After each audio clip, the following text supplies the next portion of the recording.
ایک یہودی تھا، بلکہ یہودیوں کا عالم تھا.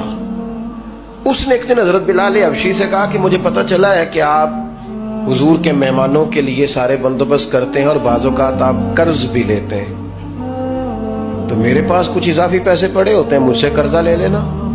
حضرت بلال نے کہا ٹھیک ہے، قرضہ اس سے لے لیا. ایک مقررہ میعاد، ایک وعدہ اس کے ساتھ طے ہو گیا.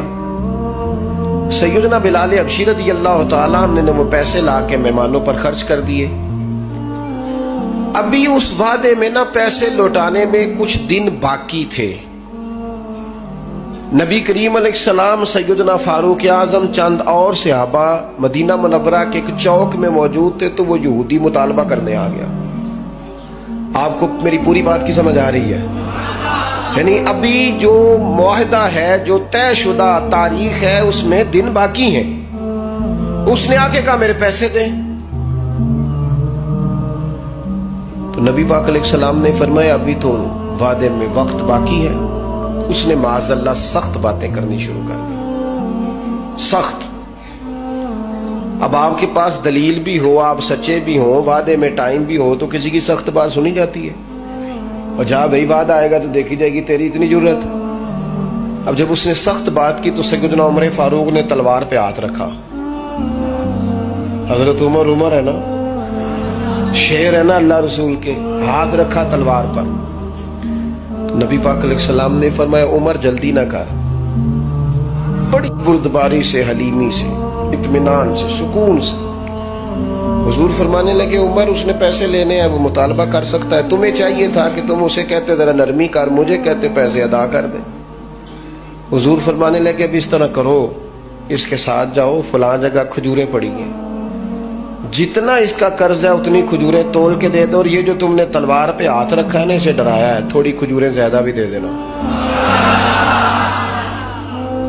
آپ کا بردبار ہونا، حلیم الطبع ہونا، مزاج میں ٹھہراؤ ہونا، سکون ہونا، یہ بڑا بندے کو نا وفادار بنا دیتا ہے.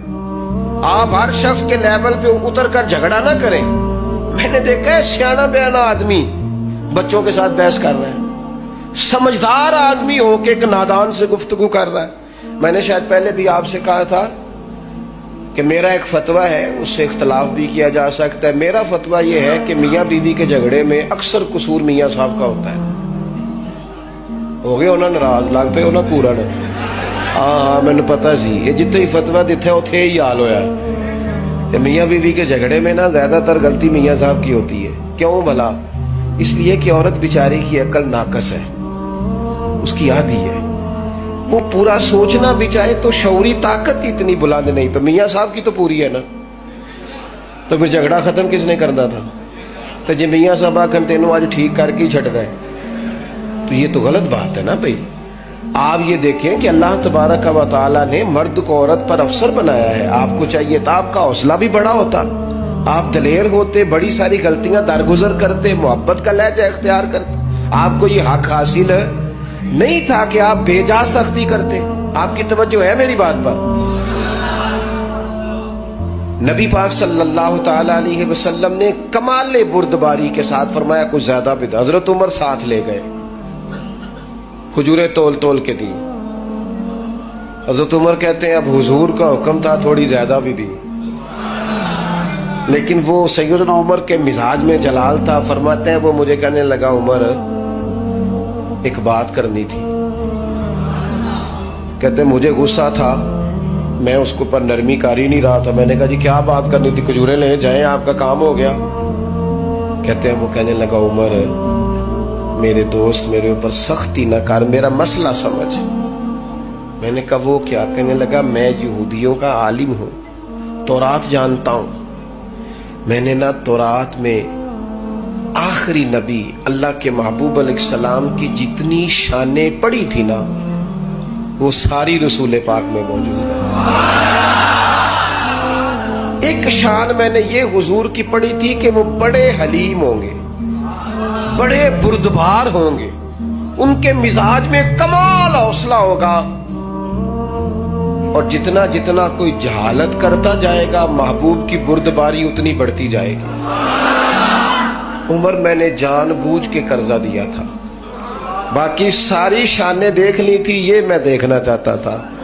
میں نے قرضہ بھی جان بوجھ کے دیا، وقت سے پہلے بھی جان بوجھ کے آیا، سخت باتیں بھی معاذ اللہ کی، لیکن جب رسول پاک صلی اللہ علیہ وسلم کی بردباری، حوصلہ اور وفاداری دیکھی تو عمر اب تو مہربانی کرنا، مجھے لے چلنا مجھے نبی پاک سے معافی بھی لے کے دے دے اور رسول پاک کا کلمہ بھی پڑھوا دے.